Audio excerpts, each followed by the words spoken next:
teacher Mary Kay Letourneau was nabbed in a torrid affair with a 12-year-old student. Actor Hugh Grant, arrested in Los Angeles. Televangelist after Jim picking up Baker a was prostitute. convicted on all fraud and conspiracy counts. Pop star Michael Jackson admitted she Actor knew that Russell as a Crowe, teenage boy. arrested for throwing a Spears' telephone. ongoing scandal over her children, drug use, and other tabloid matters is raising questions about Mel her state of Gibson's mind. arrest for driving under the influence was followed by an abusive verbal Don Imus outburst. has made fun of Irish, Jews, Italians, and other ethnicities. Governor Elliot Spitzer of New York Children's apologized to TV his host family Pee Wee and the Herman, public after charged being with linked to a indecent prostitution exposure. ring. Televangelist Jim Baker was convicted All on the all drugs fraud in and Baker's conspiracy body, which were counts. discovered in nearby prescription bottles, were legally obtained from two physicians. It's really bizarre to me when someone does something so stupid.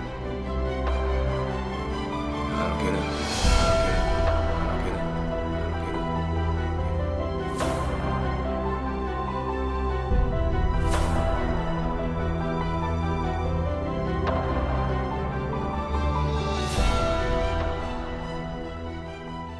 25 years ago, I woke up on a cold marble floor, and I had passed out after a night, I should say another night, of drugs. But something had shifted, and I knew that if I didn't make a dramatic change in my life, that I was going to die. And I called my mother and I said, I need to go back into treatment. And I had already been in treatment 3 or 4 times. All these other times, I left. On day 10, I started to feel great. I'm drug-free. I'm not like any of these people. I'm out of here. And I would pack up my little bag, put my little arrogant suit on, and march myself out of treatment, and I was free. I was going to make it to the other side. By day 6 or 7, I'd be on the phone looking for my drugs and end up right back in rehab. So instead of running away this time, I went into the bathroom and I got down on my hands and knees and I started begging, please, relieve me of this pain. Grant me the serenity to accept the things I cannot change. I cannot change my desire to leave. And in that moment, on that floor, something happened to me. Something that was like magic. It was mind-blowing to me. Because all of a sudden, after a few minutes, I knew I could stay one more day. How could I go from terrified and my mind going a million miles a minute to this place of complete peace? I walked out of there on day 28, knowing that there was something that I had to find out about.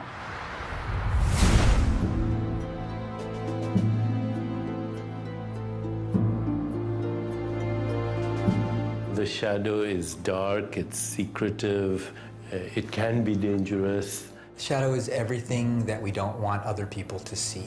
Things we hide, things that we lie about, not only to others, but to ourselves. And they are the sort of monsters that come out of the caves in the middle of the night. It is that dark, intrinsic side of us that each and every one of us tries to hide. Because we've been told from such an early age that these are not acceptable components of who we are. To have one aspect of the soul, you have to experience the other aspect of the soul to counterbalance it. Hello, darkness, my old friend. I come to talk to you again.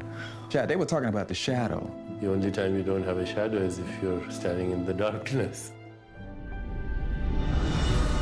The shadow shows up in so many ways. Writing bad checks, drinking too much, cheating on our tax returns, dipping into our expense account or the family trust, eating chocolate cake in the middle of the night after 3 days of dieting and depriving ourselves, screaming at our kids or verbally abusing our partners after being the nice guy at work all day, surfing the internet and visiting porn sites while our wife makes us dinner, cheating on our husband while he is hard at work trying to provide all the extra pleasures in life for our family, stealing our co-workers' ideas and claiming them as our own. The shadow is made up of the thoughts, emotions, and impulses that we find too painful, embarrassing, or distasteful to accept.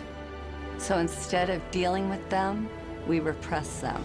Right now, hundreds of millions of people are living in denial of their individual shadow. And all of us are being affected by the collective shadow in more ways than we can imagine.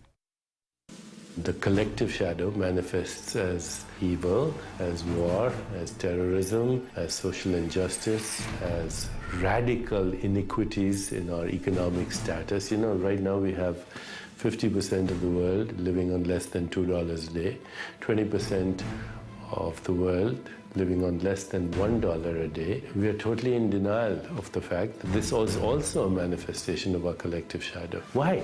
Because people in social institutions, financial institutions, political institutions, corporate institutions are in total denial of the shadow energy. They don't even understand it.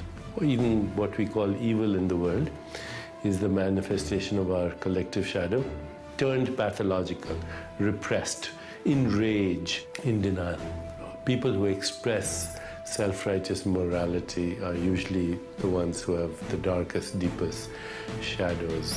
The shadow of the Catholic Church, which pronounces on homosexuality as evil and calls gays sinners, while hiding pedophiles in its own clergy.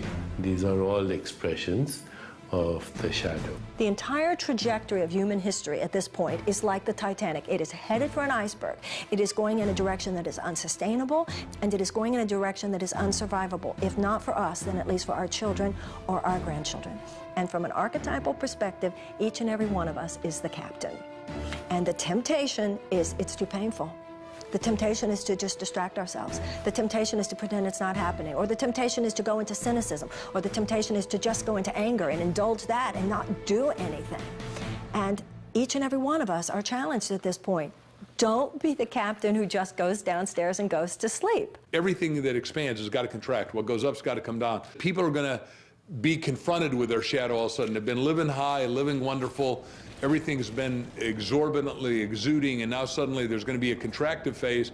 And if you haven't met yourself, if you haven't done your self-work, if you haven't been on the inside and done some exploration and cleaned up, you know, cleaned your house and detoxed it, you're going to be in trouble.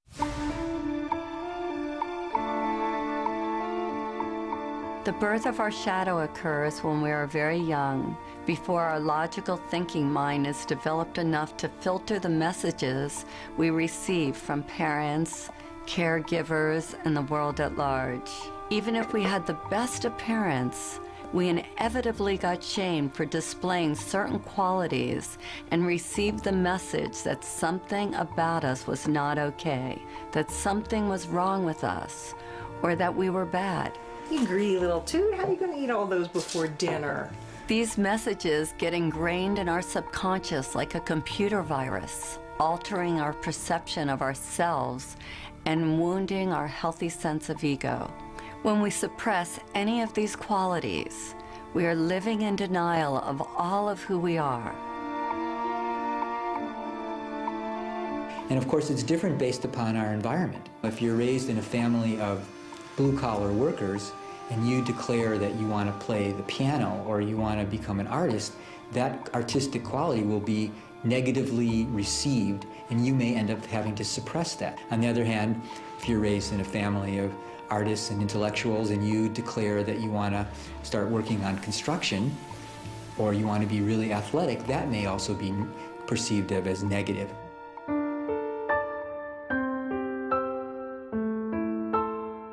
We try with all our might to pretend that we are not that which we hate. In fact, proving this is an all-important task for the wounded ego. A task which the ego believes is vital to its existence. The wounded ego must hide all that we believe is unacceptable about ourselves. To accomplish this task, it constructs a mask to prove to others that we are not as defective, inferior, worthless, and bad as we might fear we are. None of us likes to admit that we have these flaws and insecurities. So to hide them, we create a persona at a very young age. We start to wrap ourselves up in a new package that we believe will bring us the love, attention, and acceptance that we hunger for.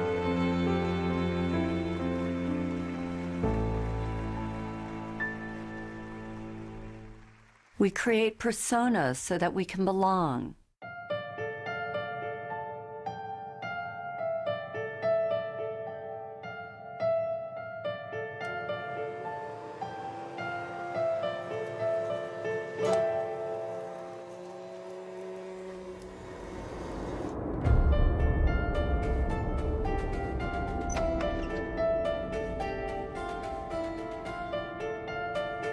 Most of us have a public life and a secret life.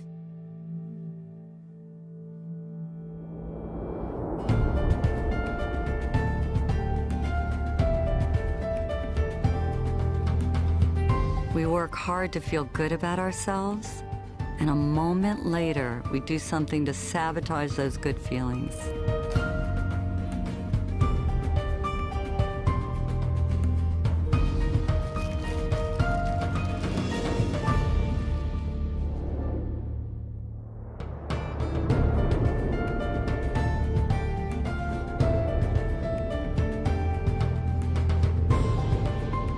We wear masks that we believe will take us where we want to go. And these masks take many forms.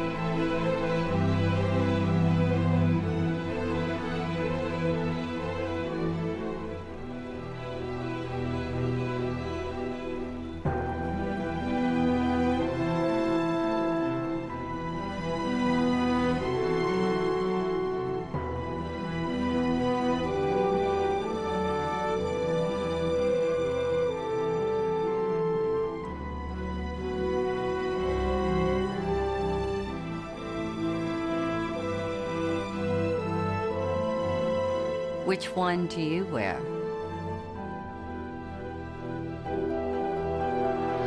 Our masks become our prison.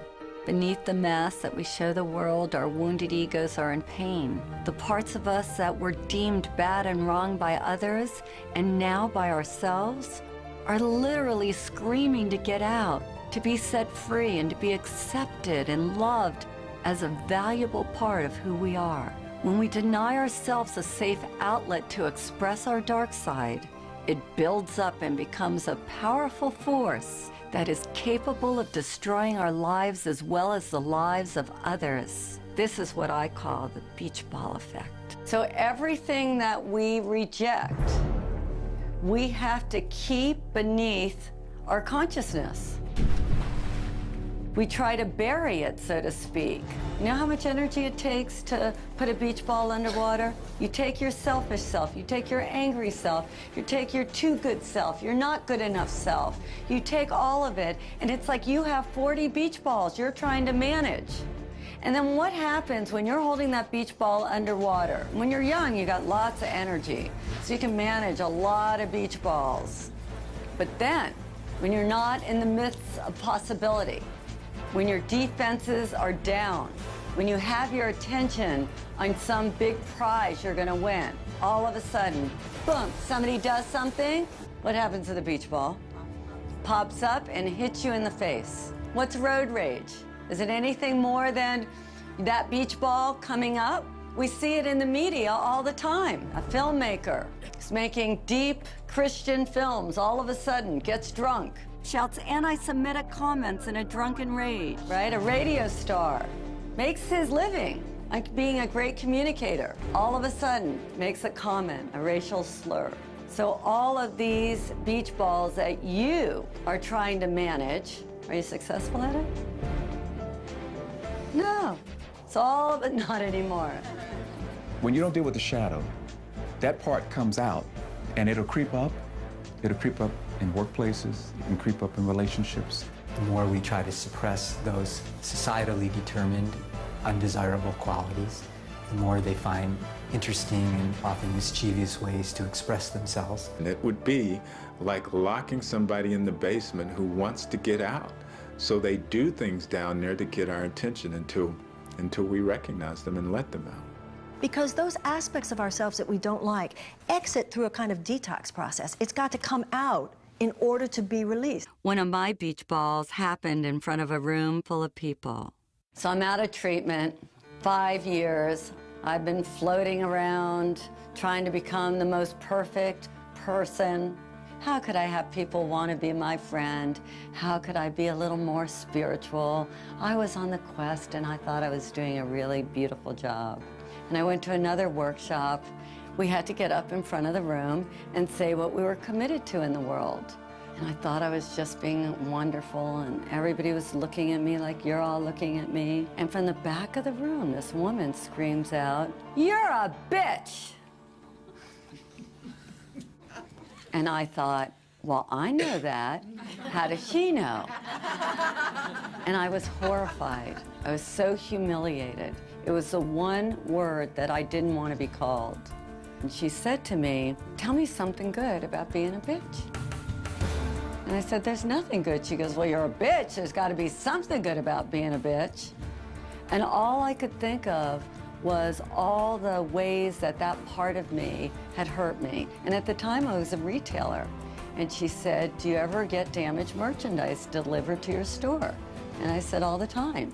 She said, "Is there ever a time where they don't want to take back the damaged goods?" And I said, "Yes." And she said, "Well, do you ever have to get a little forceful or a little bitchy?" And I said, "Oh my God, yes." And I was remodeling a house at the time. She said, "When you're a couple of weeks late and $20,000 over budget, does it help to be a little bitchy? Would it help you?" And all of a sudden, I realized that when I finally said to the contractor, "You need to finish my house," he finished my house. And this light went on inside of me, that this part of me that I had shamed, that I had hated so much, actually came bearing gifts. She said, "Either you're going to use it or it's going to use you."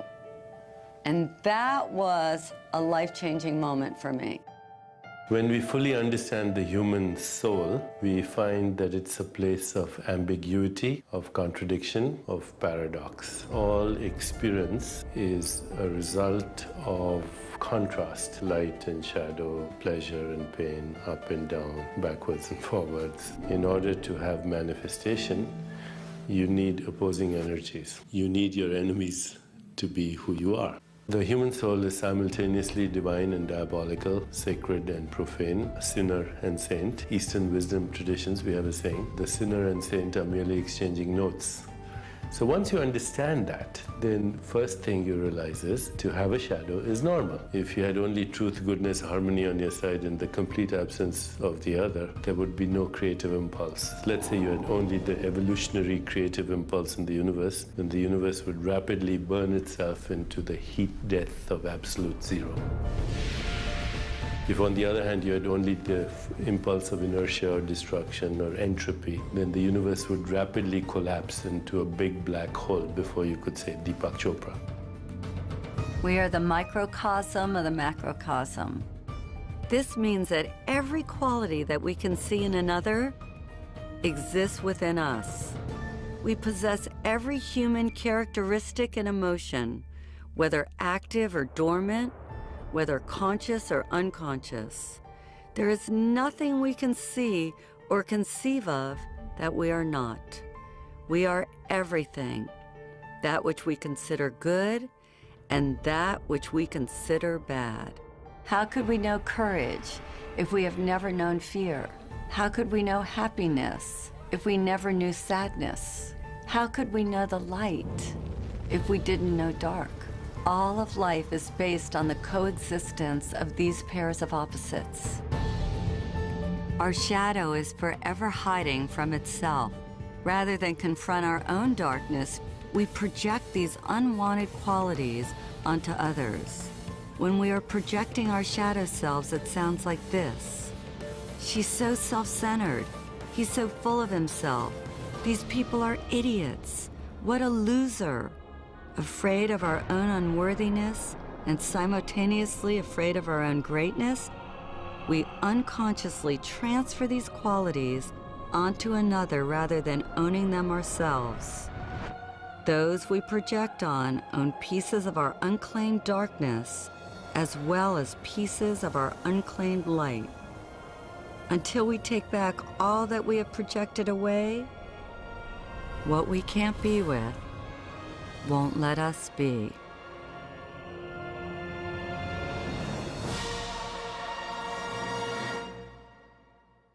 One of the most frequently asked questions I get is, how do you know if you're projecting? If it's your stuff or theirs? I think it was best said by revered philosopher and psychologist Ken Wilber. He says that if a person or thing in our environment informs us, if we receive what is happening as information, a point of interest, we probably aren't projecting. On the other hand, if it affects us, we're pointing our fingers, judging if we're plugged in, chances are that we are a victim of our own projections. Think of someone from your own life who disgusts, annoys, or repulses you, and think of the qualities about them that you most hate. Now imagine this person standing right in front of you, and I want you to put your hand out, point your finger at them, and say, "You're an idiot," or "You're a know-it-all," or "You're selfish." Now stop where you are. Keep your finger pointing at them, and now notice that one finger is pointing at them, and where are the other 3 fingers pointing? Back at you. This is the phenomenon of projection. Instead of acknowledging the qualities within us that we dislike, we project them onto someone else. We project them onto our mothers, our kids, our friends, or even better, some famous public figure who we have never even met. If I asked each of you what you love about these people, you would each have a different response. The people that you hate also represent some aspect of yourself that you don't own. Notice what you think and feel as you look at each of these people.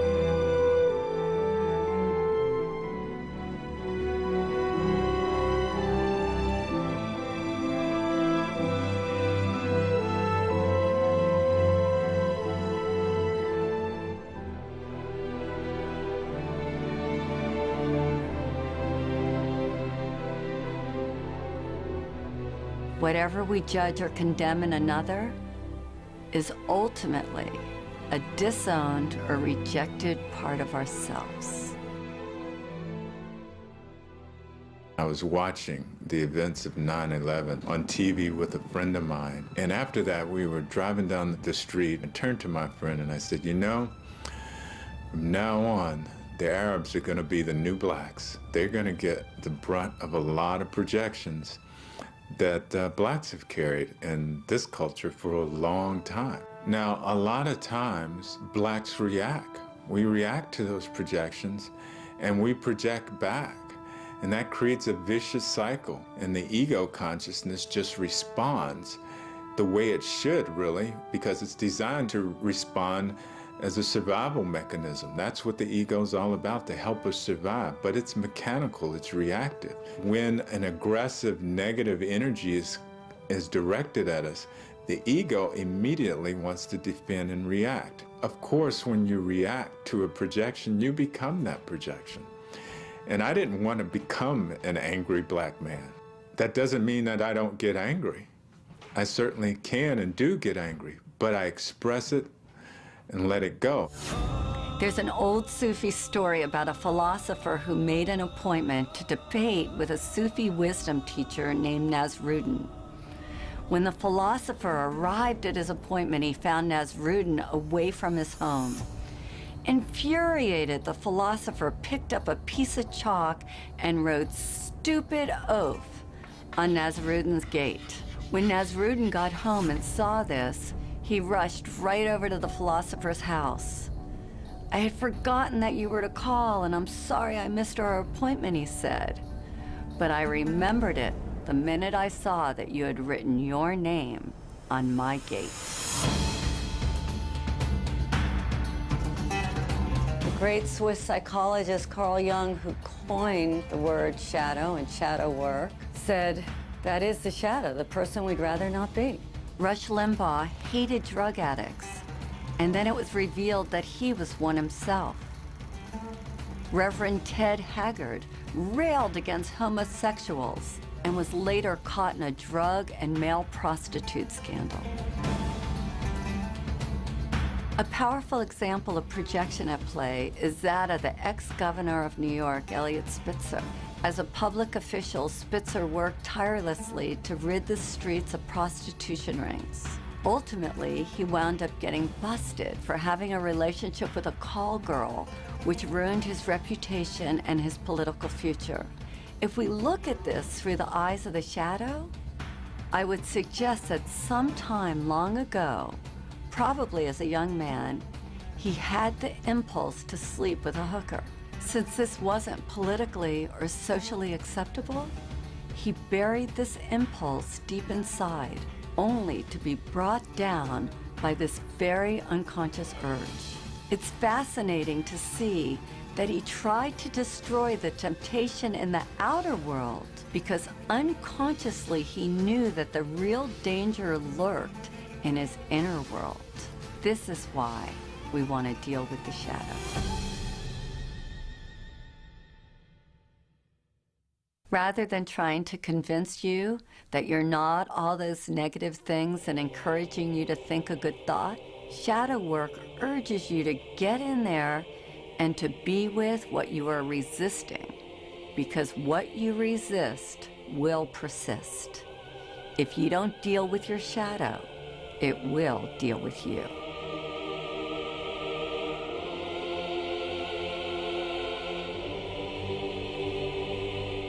The cost of ignoring a destructive pattern is that you're going to self-destruct. You will implode rather than explode.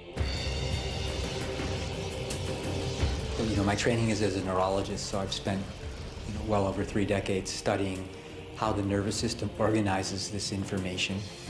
And it's really quite interesting when you look at the fact that really, even though we think of having one brain, we actually have 3 different brains. We have this very primitive brain, which some people call the reptilian brain. And if you look at a reptile or look at a crocodile, it really just has 2 responses, on or off. So if you ever watched a crocodile trying to eat a wildebeest, it seems to be very quiet and suddenly it explodes and then it goes back into its quiet state. So that response is really a very basic survival response. But the mammalian brain, which is sometimes known as the limbic brain, has created a modulating effect on that reptilian brain. So the limbic system has brought into this very primitive on-off response gradations, meaning you can be a little bit on, significantly on, really on. But then on top of that mammalian brain, really just for the last couple 100,000 years, we've evolved this human brain, which is called the neocortex, neo meaning new cortex, new covering of the brain. And that actually allows us for the first time in evolutionary history to decide whether or not we want to react at all. If we look at brain scans, we can actually see in a traumatized brain this part of the brain kind of shutting down, becoming dark. The part of the brain that is associated with emotions is that part, you might be familiar with the fight or flight or freeze response. The amygdala, which is the fear processing center in this part of the brain, really becomes bright. So what happens is trauma changes brain functioning, and then that triggers changes in stress hormones in the body, which are not a good thing. It's crucial to be able to recognize and express any kind of pain. Without that, it stays with us, it lodges in the body, and it causes us to react, to live unconsciously. The unresolved issues that people have in their bodies, their emotions, has an absolute direct correlation with their physical bodies, their health and their well-being, their expression of wellness overall. They think that their health is somehow separate from their emotions. They are intimately connected. Obesity, diabetes, heart disease, and cancer, they're all the result, significantly, of chronic, unprocessed, inflammatory molecules that have their correlates in the psychological world of chronic, unprocessed emotions and experiences. Every single one of those conditions is a byproduct of our stress levels. It affects our health intimately. Most people are aware that what they eat and what they drink affect their toxicity levels. What they don't realize is that what they think and the emotions that they've built up over years are really the most toxic. The ways that people have dealt with this traditionally and historically are inadequate. My patients are in overwhelm. This is not new age mumbo jumbo. This is actually hard science. The science here now is indisputable, that thoughts, that emotions affect the organs of the body. We have to be mindful with every single thought that we have every single day. How do we want to create our heaven or our hell? How do we treat one another? Because we are the source of everything within us. There is a poem by Rumi called The Guest House, which in many ways describes the human journey. This being human is a guest house. Every morning a new arrival, a joy, a depression, a meanness, some momentary awareness comes as an unexpected visitor. Welcome and entertain them all. Even if they are a crowd of sorrows who violently sweep your house empty of its furniture, still treat each guest honorably. He may be clearing you out for some new delight. The dark thought, the shame, the malice, meet them at the door laughing and invite them in. Be grateful for whoever comes, because each has been sent as a guide from beyond. Repressing our anger may seem like a good solution, but pretty soon we run out of places to hide. Divorce, stress at work, financial trouble or tension within our families provoke the shadow until finally it erupts. The ancient Vedic text known as the Bhagavad Gita states that man should discover his own reality, not thwart himself. For he has himself as his only friend or as his only enemy. But if he rejects his own reality, the self will war against him.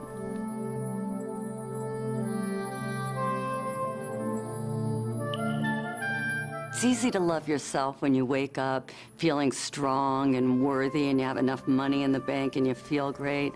But how do you love yourself when you feel broke or when you've been hurt or abused? And that sets up the conflict, which as we get older, those wonderful forces that we've locked up in our shadow are rattling the cages.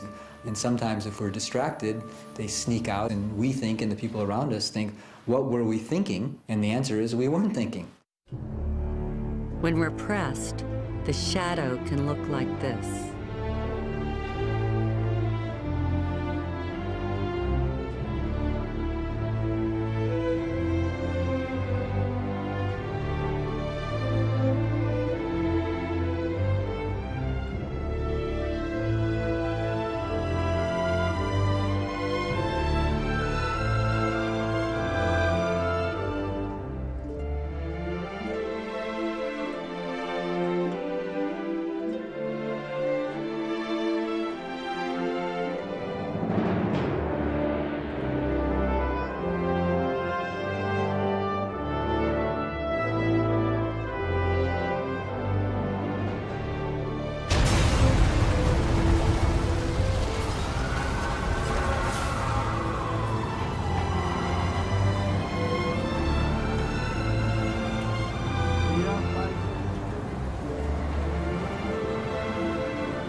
We have to resolve the undigested emotions that are buried in our bodies and lodged as stress in our minds. We have to unearth own and embrace the very parts of ourselves that have caused us the most pain. And the moment we do, the light of our awareness will begin the process of transforming them.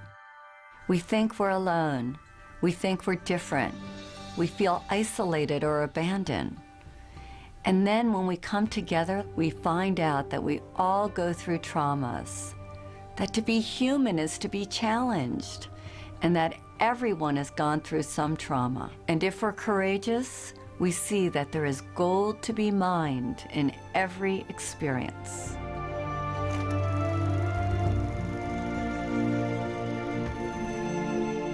It's very interesting because I don't remember a single day where my mother was not drunk, and I had to live through this. And I didn't understand it. Very, very confused by it all. Why is this happening? Why is this happening? Who are you? Because as she would drink and as she became into that space, I knew I didn't know her. And I just wished she was dead. I said, I wish you were dead. Wish you were dead. I want the pain out of my life, Because you don't belong here. Whoever you are, this intoxicated person, and as a child looking at this, because my father wasn't there either, I had to figure this out. But all I did was wish she was dead, right?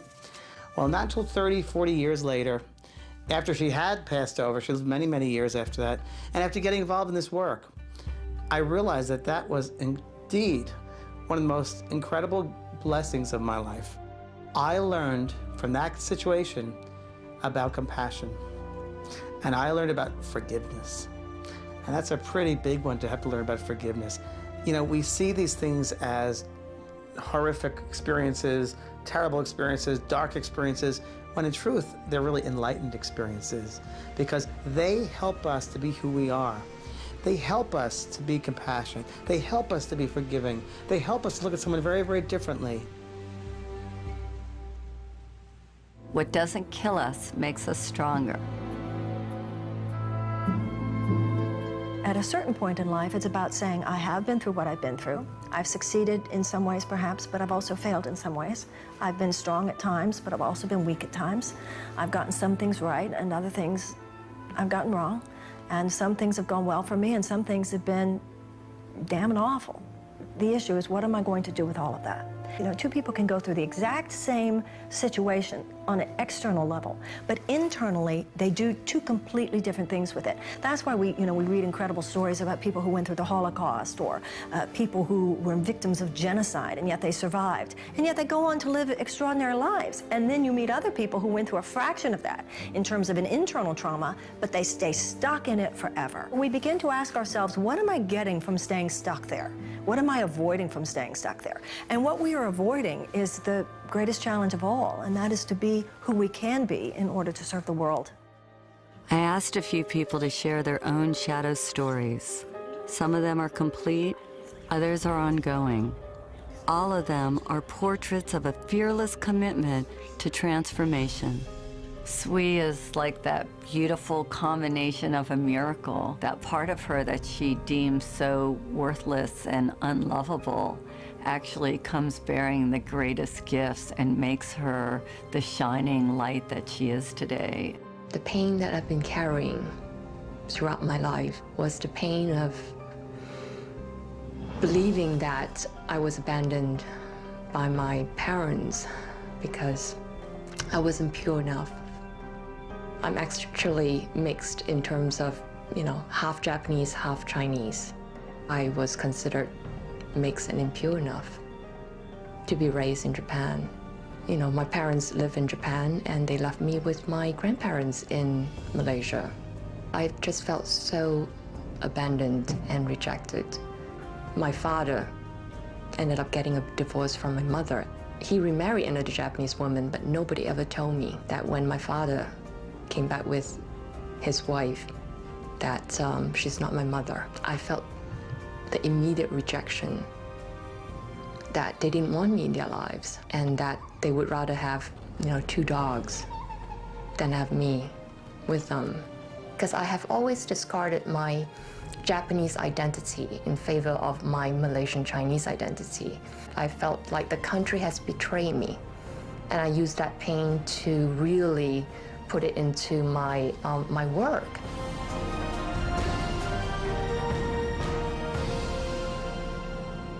I heard a project was in trouble in Japan, and I volunteered to go to Japan to fix this problem because I know that I could do it.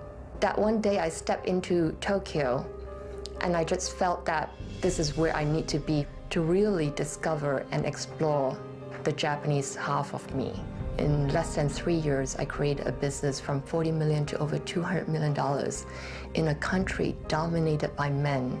You know, never heard of a half Japanese, half Chinese woman being a business leader in a big US telecom world. So I couldn't be the leader I am today without going through the emotions and the pain that I went through my whole life. If we look deeper, we will see that we all have a divine recipe.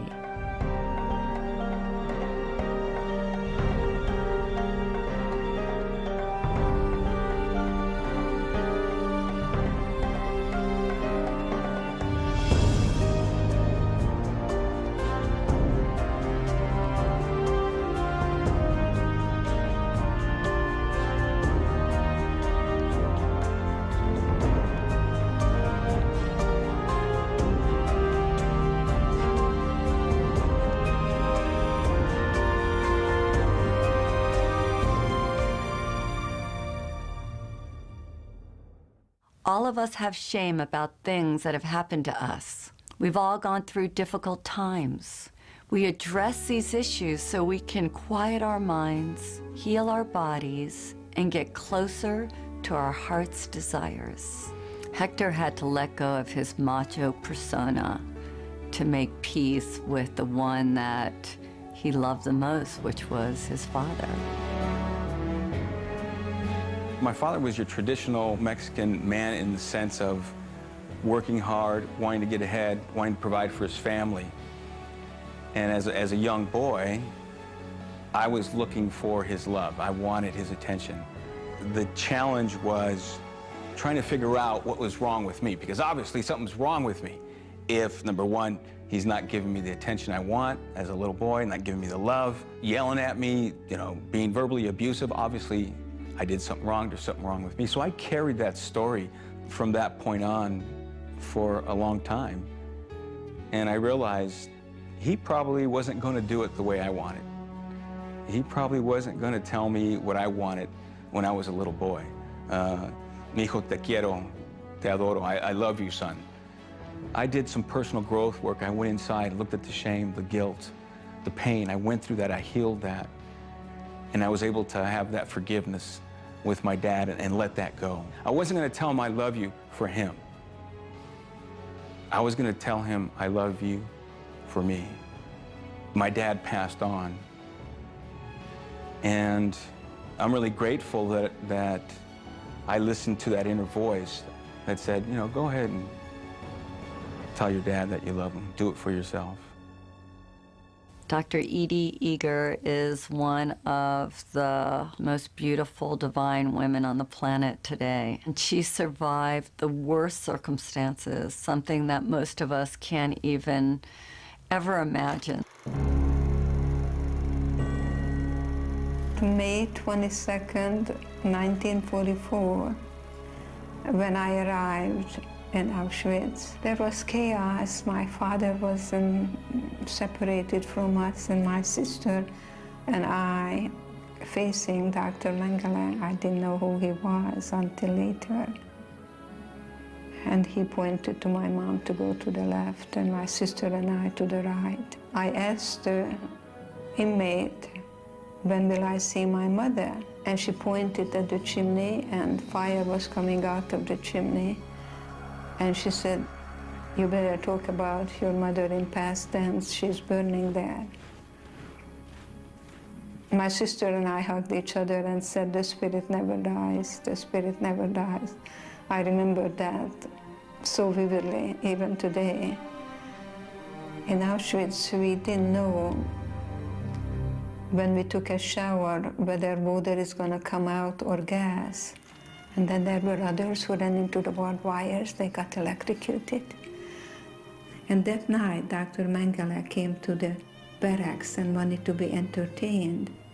And my friends who knew that I was a very talented gymnast, and so they volunteered me, and I ended up dancing for Dr. Mengele. I closed my eyes, and the music was Tchaikovsky, and I was dancing in Budapest, the Romeo and Juliet. I completely dissociated, and we had choices. I chose to look at the guards, that they were more in prison than I was. I remember they took my blood about twice a week, and I asked, why are you taking my blood? And the man said, I'm taking your blood to aid the German soldiers so we can win the war. I said to myself, I was a pacifist, I was a ballerina, I bet with my blood you're never gonna win the war. So I created a part in me that I was able to still be in charge of and not allowing anything what happened externally to murder my spirit. I remember I said, if I survive today, then tomorrow I'll be free.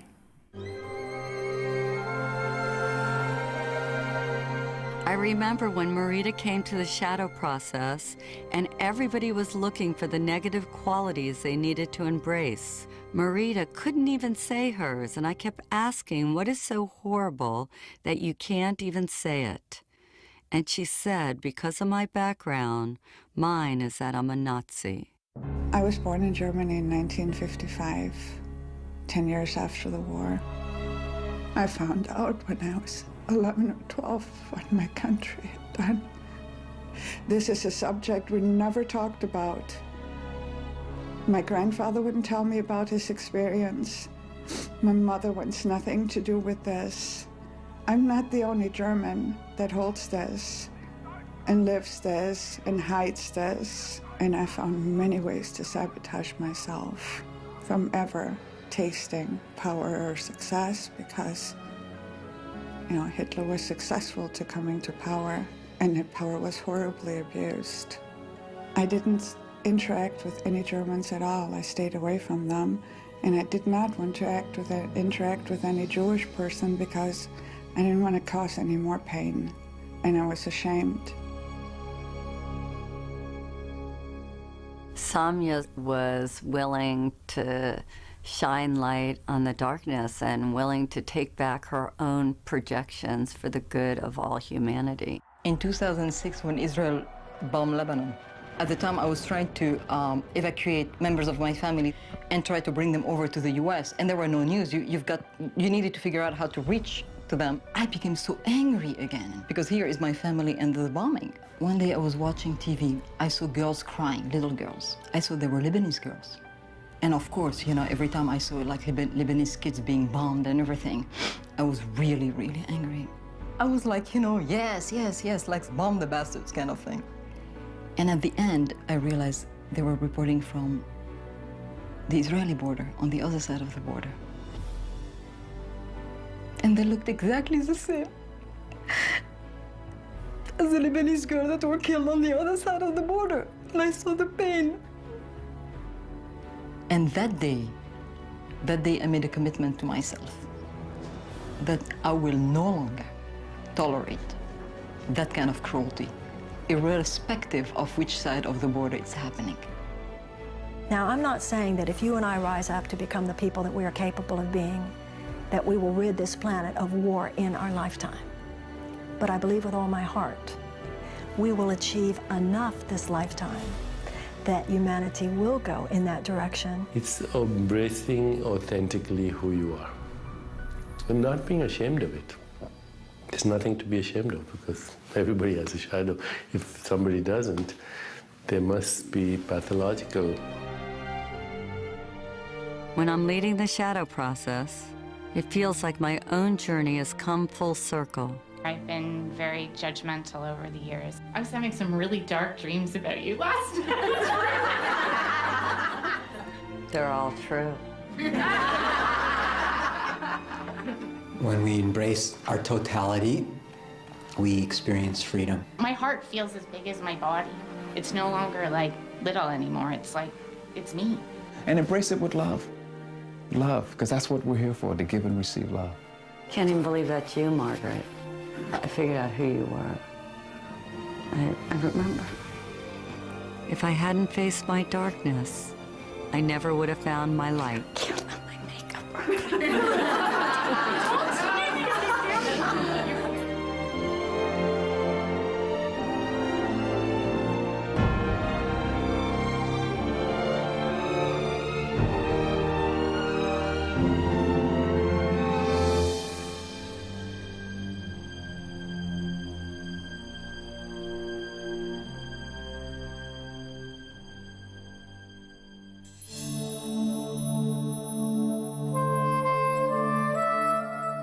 Our deepest fear is not that we're inadequate. Our deepest fear is that we are powerful beyond measure. It's our light, not our darkness, that most frightens us. We ask ourselves, who am I to be brilliant, gorgeous, talented, and fabulous? But actually, who are you not to be? You are a child of God. Your playing small doesn't serve the world. There's nothing enlightened about shrinking so that other people won't feel insecure around you. We are all meant to shine, as children do. We were born to make manifest the glory of God that is within us. It's not just in some of us, it's in everyone. And as we let our own light shine, we unconsciously give other people permission to do the same. As we are liberated from our own fear, our presence automatically liberates others.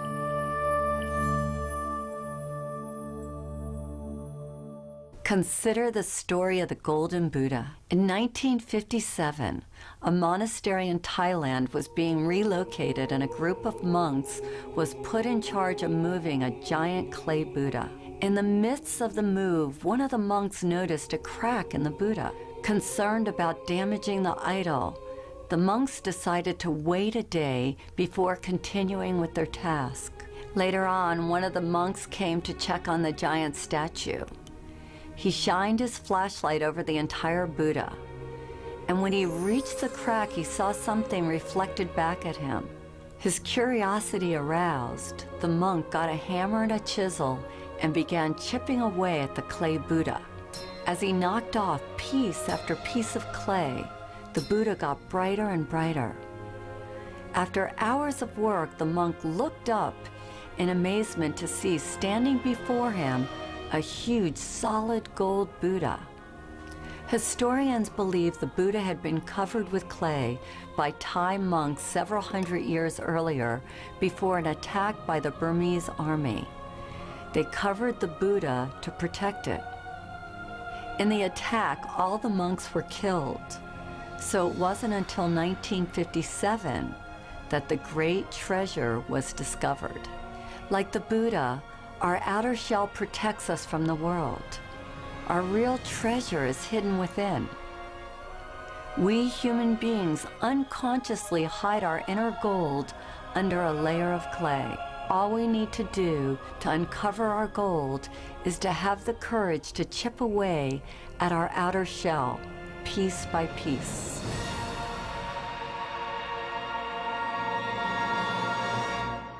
You can't fight darkness with darkness, but you can switch on the light. All of the work we do on the shadow is to get us to this point where we can forgive.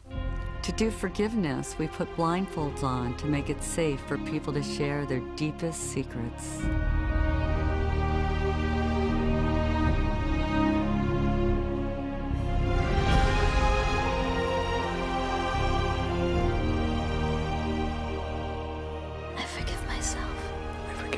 I forgive myself for not finishing college. I forgive myself for beating up my sister. I forgive myself. I forgive myself for hating my body.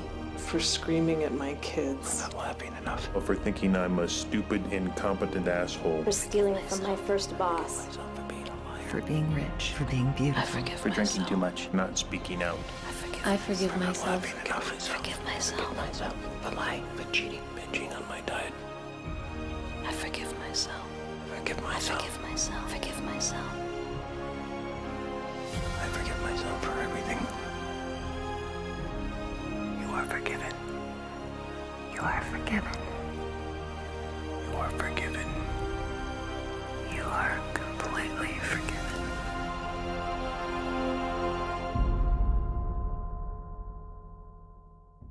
think a lot of people are very afraid of their shadow.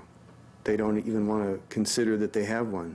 Brent is one of the holiest men that I know, and he is so spiritually evolved because he uses the pain of his past to be the greatest expression of himself today. This story really began for me when I was 9 years old, and I was attending a summer camp that was managed by an order of religious men. During that summer, I was molested by one of the religious men.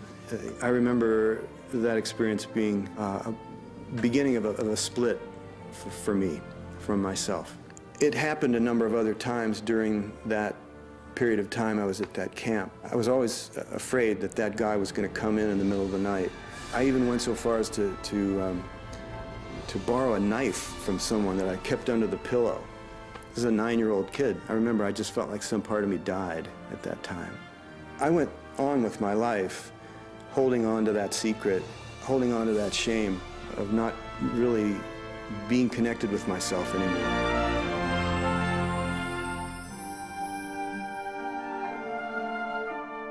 The difference between forgiving and condoning. Forgiving is seeing the true heart of another person. It's beyond all the action. In holding anybody to blame, we limit our own love.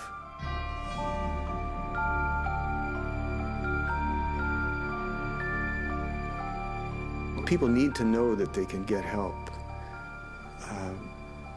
that they don't have to carry their shame alone, that they don't have to live in a secret, and that there are people that are holding the light for them, that are willing to see them as they are through the shadow.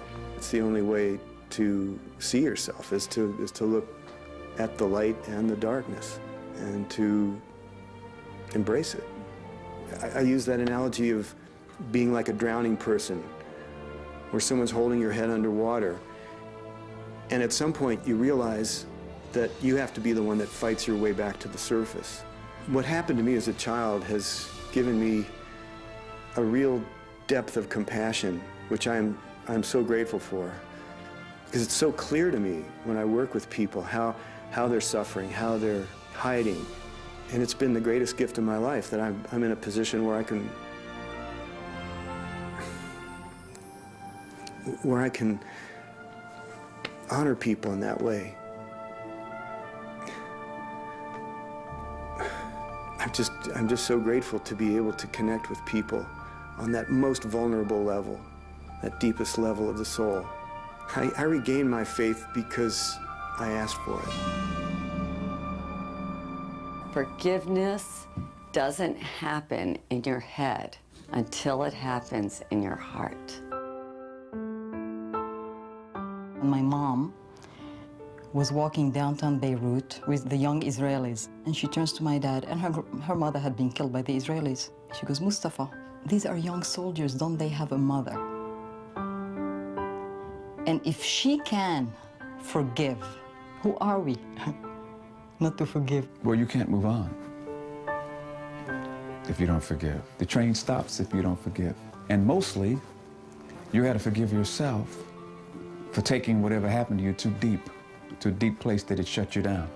The universe will deal with that person's karma. You don't have to worry that if you, quote unquote, forgive them, that they're going to somehow live an undeserved, wonderful life. Each and every one of us needs to work full-time on self-forgiveness. Our motivation to forgive is increased when we understand why it's so important.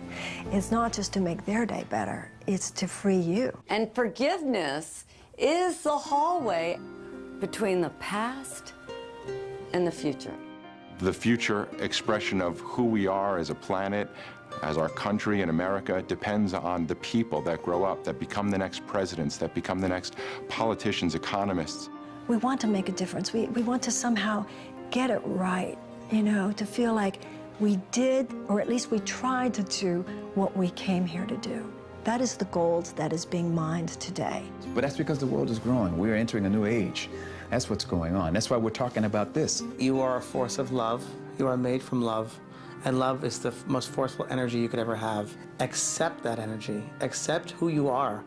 Accept your inheritance, if you will. You're the total being of love, and don't waste a minute of it.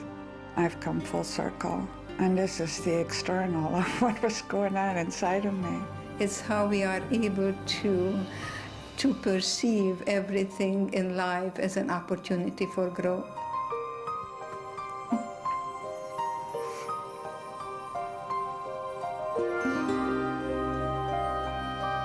I got married, I have 3 children and 5 grandchildren and 1 great-grandson, and that's the best revenge to Hitler. You are here.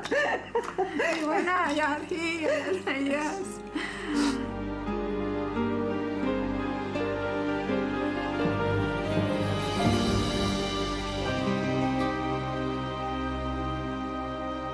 So if you want authentic peace of mind, creativity, kindness, compassion, joy, then you've got to understand your shadow and be okay with it.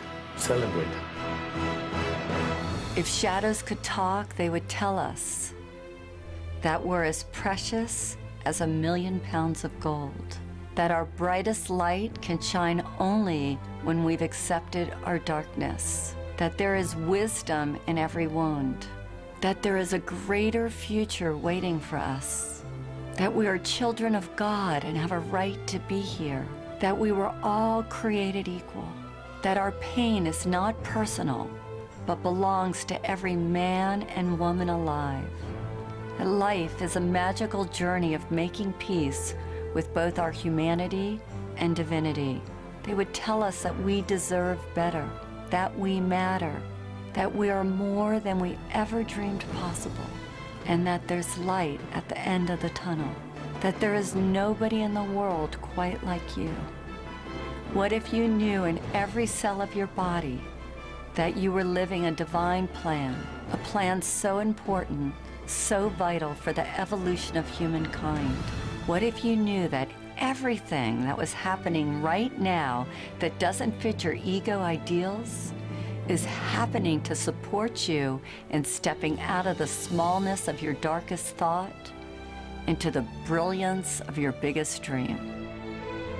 If you take this journey, I promise you that you're going to experience more love, more happiness than you've ever had before.